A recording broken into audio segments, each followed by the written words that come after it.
Hello everyone, कैसे हैं आप सभी। आशा करता हूँ आप सभी अच्छे होंगे। तो हमने स्टार्ट की थी हिंदू लॉ की सीरीज, हिंदू विधि की सीरीज, जिसमें हमने लगभग 3 लेक्चर कवर कर लिए थे। आज के इस वीडियो में कवर करने वाले हैं हिंदू विवाह की शर्तें, grounds of Hindu marriage. And ये एग्जाम का काफ़ी इंपॉर्टेंट क्वेश्चन है, कई बार सेमेस्टर एग्जाम में ये पूछा जा चुका है। एंड अगर आपको इसका पीडीएफ चाहिए तो हमारा टेलीग्राम चैनल ज्वाइन कर सकते हैं, लिंक आपको डिस्क्रिप्शन बॉक्स में मिल जाएगा। तो चलिए बिना किसी देरी के शुरू करते हैं।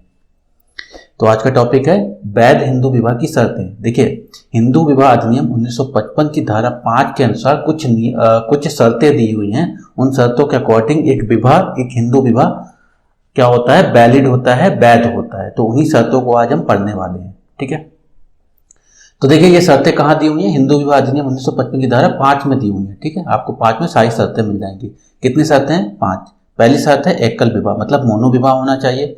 दूसरी शर्त है स्वस्थ मस्तिष्क होना चाहिए। एंड तीसरी शर्त है आयु मतलब लड़के की आयु 21 वर्ष होनी चाहिए और लड़की की आयु कितनी, 18 ईयर्स, 18 साल होनी चाहिए। एंड चौथी जो शर्त है प्रतिसिद्ध नातेदारी के अंदर विवाह नहीं होना चाहिए। एंड पांचवा पॉइंट है पक्षकारों का सपिंड नहीं होना चाहिए, पक्षकार सपिंड रिलेशनशिप के नहीं होने चाहिए। ये सारे 5 शर्तें हैं, इन सभी को हम डिटेल में समझने वाले हैं। तो चलिए इन शर्तों को देख लेते हैं। देखिए पहली शर्त है एकल विवाह। एकल विवाह का क्या मतलब है? देखिए विवाह के समय दोनों पक्षकारों में से ना तो वर की कोई जीवित पत्नी हो और ना ही वधू की कोई जीवित पत्नी हो। मतलब लड़के की कोई पत्नी नहीं होनी चाहिए और वधू लड़की की कोई भी दूसरा पति नहीं होना चाहिए विवाह के समय। ठीक है, तो वो क्या हो जाएगा, एकल विवाह हो जाएगा, मतलब मोनोगैमी हो जाएगा। दूसरी शर्त क्या थी? दूसरी शर्त थी स्वस्थ मस्तिष्क। स्वस्थ मस्तिष्क का क्या मतलब है? देखिए विवाह के समय दोनों पक्षकारों में से प्रत्येक विधिमान सम्मति देने में असमर्थ ना हो, मतलब अपनी विधिमान सम्मति देने में समर्थ होने चाहिए।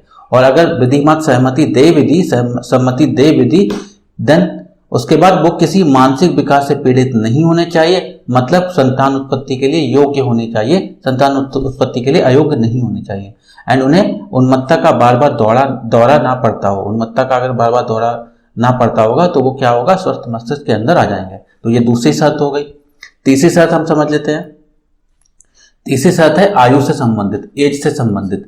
एज का क्या मतलब है? यहाँ पे देखिए विवाह के समय मतलब लड़के की उम्र कितनी होनी चाहिए, लगभग 21 वर्ष होनी चाहिए। एंड वधू की उम्र कितनी होनी चाहिए, 18 वर्ष होनी चाहिए। ठीक है, आई होप आपको समझ में आ गया होगा। एंड जो चौथा पॉइंट है, चौथा जो शर्त है, चौथा ग्राउंड है, उसका मतलब है प्रतिसिद्ध नातेदारी के अंदर विवाह ना होना। मतलब जो विवाह करेंगे तो वो कैसी प्रतिसिद्ध नातेदारी के अंदर नहीं होना चाहिए। मतलब कुछ रिलेशनशिप ऐसे होते हैं जिनमें आप शादी नहीं कर सकते, तो वैसा नहीं होना चाहिए। ठीक है, तो इस धारा के अनुसार जब तक कि विवाह पक्षकारों में से प्रत्येक को शासित करने वाली रूढ़ी या प्रथा में से दोनों के बीच विवाह अनुज्ञात ना हो, यानी पक्षकार प्रतिसिद्ध नातेदारी की डिग्री के अंदर नहीं होने चाहिए। ठीक है, प्रतिसिद्ध नातेदारी की डिग्री के अंदर नहीं होने चाहिए, तब वो विवाह कैसा होगा, वैलिड माना जाएगा। ये तो चौथी शर्त हो गई। अब हम 5वीं शर्त की बात कर लेते हैं। देखिए 5वीं शर्त है पक्षकारों का सपिंड नहीं होना चाहिए। पक्षकार सपिंड नहीं होना चाहिए। क्या मतलब है इसका? देखिए इस धारा के अंतर्गत जब तक कि उनमें से प्रत्येक को शासित करने वाली प्रथा या रूढ़ी में से उन दोनों के बीच विवाह अनुज्ञात ना हो, यानी पक्षकार एक दूसरे के सपेंड नहीं होना चाहिए। क्या मतलब है इसका? पिता की ओर से 5 पीढ़ी तक और माता की ओर से 3 पीढ़ी तक आपस में शादी नहीं कर सकते। ठीक है, अगर वो करते हैं तो वो सपेंड रिलेशनशिप में आ जाएंगे। तो 5वीं शर्त ये कहती है कि पक्षकार जो है वो कैसे होने चाहिए, सपेंड नहीं होने चाहिए। सो आई होप आपको समझ में आ गया होगा। कितनी शर्तें हैं? 5 शर्तें। एकल विवाह, स्वस्थ मस्तिष्क, आयु, प्रतिसिद्ध नातेदारी के अंदर विवाह नहीं होना चाहिए, और 5वीं शर्त है पक्षकारों का सपिंड नहीं होना चाहिए। और ये एग्जाम का काफी इंपॉर्टेंट क्वेश्चन है, कई बार पूछा जा चुका है। ठीक है, अब देखिए अगर आप इन शर्तों का उल्लंघन करते हैं तो कुछ सजा का भी प्रावधान किया गया है, तो उन सजा को ही हम पढ़ने वाले हैं। ठीक है, देखिए अगर हिंदू विवाह की जो शर्तें दी हुई हैं, अभी जो हमने शर्तें पढ़ी हैं, 5 शर्तें पढ़ी हैं, अगर आप उन शर्तों का पालन नहीं करते हैं, उन शर्तों का उल्लंघन करते हैं, तो क्या कुछ सजा का भी प्रावधान है? यस। तो देखिए पहली जो शर्त थी एकल विवाह, मतलब एक विवाह होना चाहिए। पक्षकार का मतलब लड़के की भी एक ही पत्नी होनी चाहिए और लड़की के भी एक ही पति होना चाहिए। तो वो मतलब एकल विवाह है। लेकिन अगर ऐसा नहीं है, मतलब किसी ने चोरी चुपके से दूसरी शादी कर ली है, तब उस केस में दंड का प्रावधान है। तो कैसे मिलेगा दंड?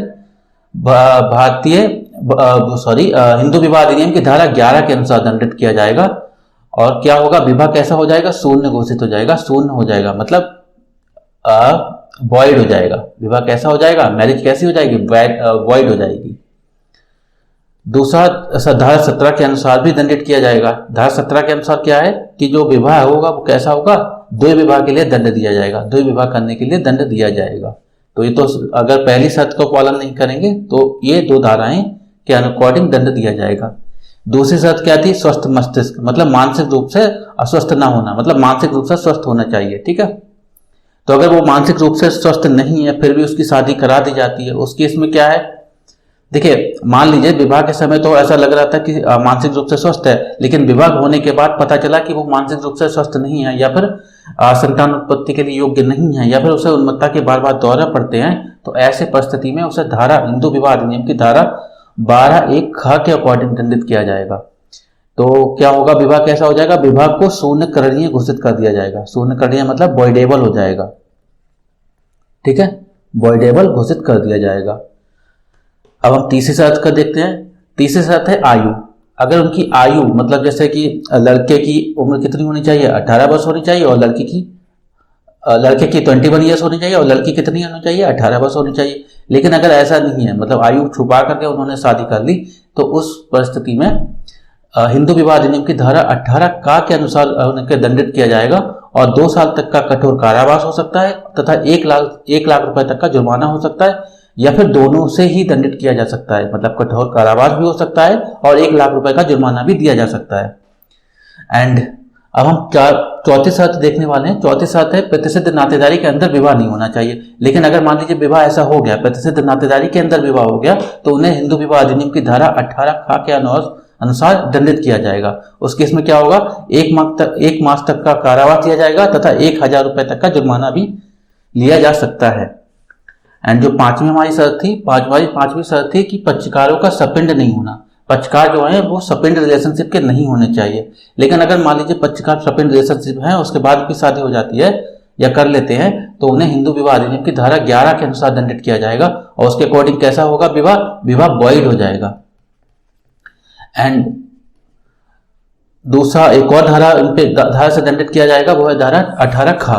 वो क्या कहती है? 1 मास तक का कारावास मिल सकता है, या फिर 1000 रुपए तक का जुर्माना भी लिया जा सकता है। तो ये सारी 5 शर्तें थी। अगर इन 5 शर्तों का आप पालन नहीं करेंगे, इनको फॉलो नहीं करेंगे, मतलब शर्तों का उल्लंघन करेंगे, तो उनके लिए प्रावधान भी दिया गया है हिंदू विवाह अधिनियम में। सो आई होप आपको सारी शर्तें समझ में आ गई होंगी। एग्जाम के हिसाब से ये काफ़ी इंपॉर्टेंट क्वेश्चन था।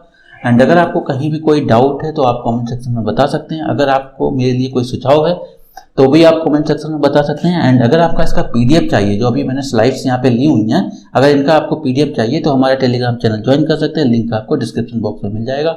Thanks for watching.